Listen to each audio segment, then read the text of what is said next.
all of a sudden, I felt this hot pierce. Then everything went black. Matthew and Nancy Botsford worked hard and played even harder. They pursued everything in life with gusto, except when it came to God. I knew God existed, but that's it. That's it. Yeah, that's it. But everything changed on one March night in 1992. Matthew and two sales associates were in Atlanta on business. They had just left a restaurant and had gone outside to catch a taxi when suddenly,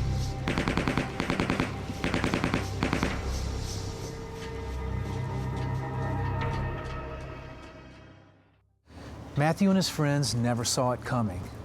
A group of men behind them were arguing when three of them pulled out 9mm Uzis and started shooting. One of Matthew's friends took a bullet to the head and died instantly. The other one was unharmed. Matthew was also shot in the head, and he too died. Utter blackness, incredible fear. I went to a place, what I believe was hell. It was void of anything good, icy cold beyond anything words can describe.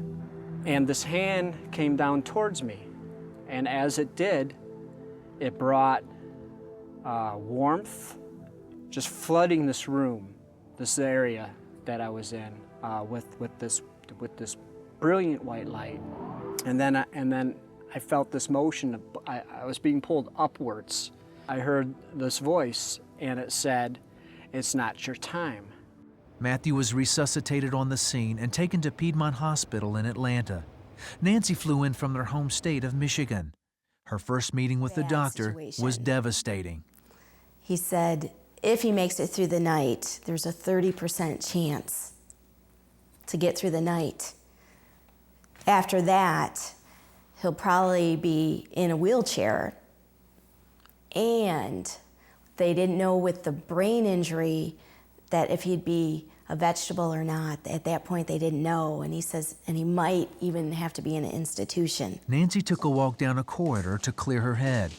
In front of me, I just started seeing this blackness. I just got the horrible news of Matthew, and it was just incredible. And this blackness just started getting in front of me, just getting bigger, and I just felt myself falling into this blackness. I had no control. I was just losing it.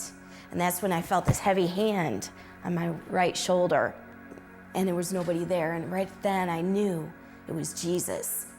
I went straight back to Matt's room, and he's all wrapped up and bandaged, and I just said, Lord, and I'm not saved, nothing. I went, Lord, bring back my husband, even if he's in a wheelchair.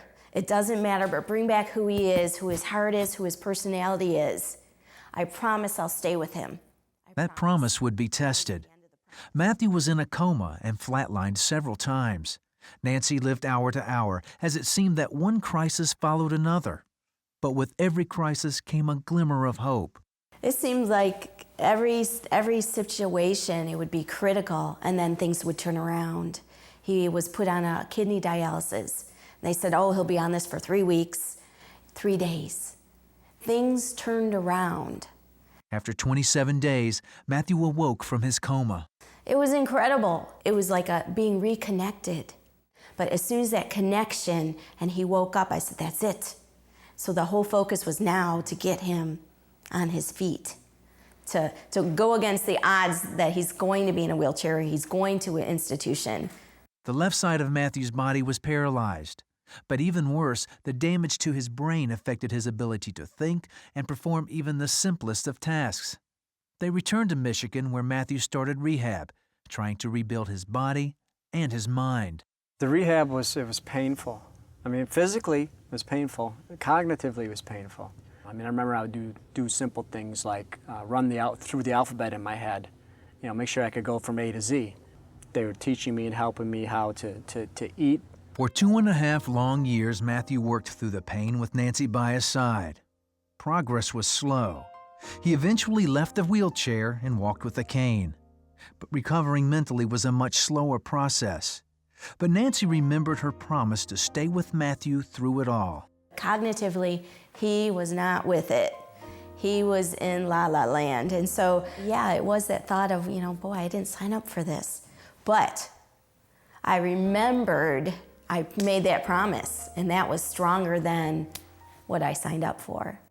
The Botsfords were so focused on Matthew's regimen, they all but forgot their experiences with God. There was no focus there. There was no focus. It was all about Matthew and get him, more, to get more therapies. That is until they moved to Florida. One day, Matthew met a neighbor while out taking a walk. And I remember kind of like looking up and saying, hey, where's a good church around here? And I was just like, floored me what came out of my mouth and floored my wife. I said, what? We're not looking for a church. But eventually, they attended an Easter service. We just knew then. We both looked at each other and said, this is it. This is what we need. And it was this peace, this anchor, this stability. It just like took us over. Through the years, they began to recognize God's hand in their journey. Today, Matthew walks without the help of a cane. Mentally, he earned a college degree and is writing a series of sci-fi children's books called Johnny Rocket. All of which is pretty amazing, considering the bullet is still in Matthew's head. But the big miracle in this story? When I was dead, I didn't cry out for God. But yet he came down and with his own hand pulled me up out of hell and says, it's not your time. I mean, that's a loving God. The miracle is how God so much loved Matthew that he didn't just leave him in hell, that he brought him up. But the miracle is how he changed his heart. God exchanged his heart for Matthew's and gave him his own. That's the miracle.